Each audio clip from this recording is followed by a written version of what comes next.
Hi, this is Roger, thanks for dropping by. I know this camera is going to play with the light levels because it's going to look at it's not far off dark light level and say that's not enough light. I'll brighten everything up, which is not the point of the video. The point of the video is it's 5 o'clock and it's still quite light outside. Has anybody else noticed the changes? They are subtle and they sort of creep up on you. And the way it affects me is that there comes a point where the light level gets to a stage where I think, actually I need to draw the curtains and put a light on. And that time changes. And whereas that was like in the afternoon, it's now past tea time. And it's gone 5 o'clock. Now normally I'd be getting my tea and I haven't even thought about it because the light's affecting my habits. So I will now go and get some tea. And it's funny how the cats adapt to it quite quickly. They were downstairs just now yowling and walking up and down and pacing because it was their tea time, which is normally about 4:30 when I go out to start getting my tea. So they were on time, it was me that was wrong. So anyway, these are signs of things getting better, because as these day lengths get longer, plants will start waking up. Now it's a bit early yet for plants to be responding, but I certainly need to respond and start thinking about getting me tea earlier. Otherwise, if I eat too close to bedtime, I don't get off to sleep very well. It's just, I think it's called getting old, isn't it? It's the same as getting up in the morning and coming straight down the stairs. Things start to creak, and it's not the stairs. I think it's me. Anyway, see you next time. No proper video today, but yeah, these light levels are... day lengths are getting longer. It's looking good, and the plants will respond in the not too distant future, although it needs to get out into February before they'll start responding properly, and we'll see how we go. But yeah, it won't be too long and I'll be looking at winter resting dendrobiums, certainly the nobilies, and thinking, where are your nubbins? Come on, let's get a move on.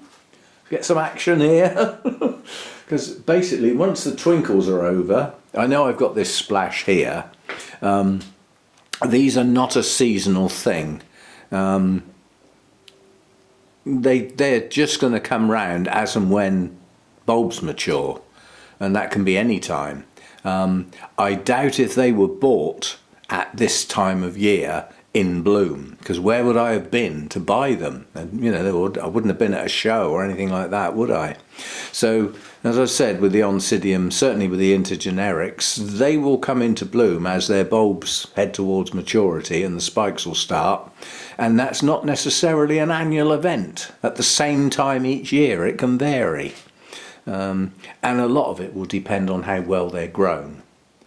Yeah, because if the feed goes in at the right time and their progression is helped along the way, they can come into bloom earlier and mature their bulbs bigger and stronger and better. But there is a bit of an art to the Oncidium types. If you feed them at the wrong time, you do more damage than good, quite honestly. When they're not doing anything, and there will be times when they're not growing, there's no new roots active, nothing much is going on, and they don't want food.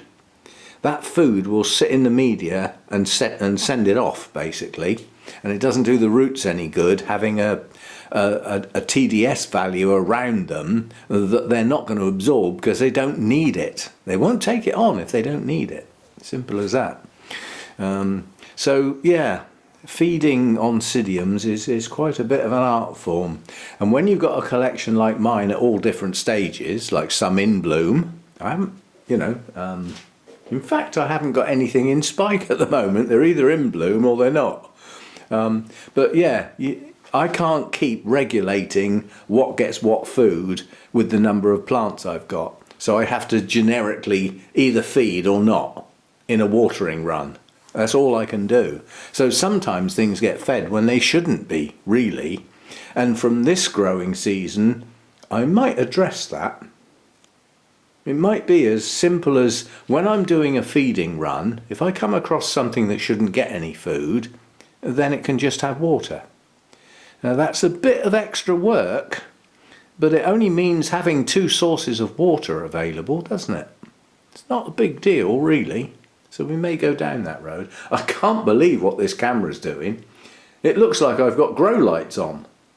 It looks like the middle of the day, when in fact, it's getting... Oh, he's even done it out there. It's getting dark already. But the light levels, the day lengths are getting better. And when there are clear days, not overcast and miserable and drizzly, because we've had quite a bit of rain today, those days will be providing more light to your orchids. Now sometimes that does nothing more than provide them with a better growing environment because of the longer day. And other times it's a trigger and it sets things in motion. They vary. Anyway, that nice orange glow there, that's my lights in the house. It's tea time, I need food, feed me. See you next time. Bye for now.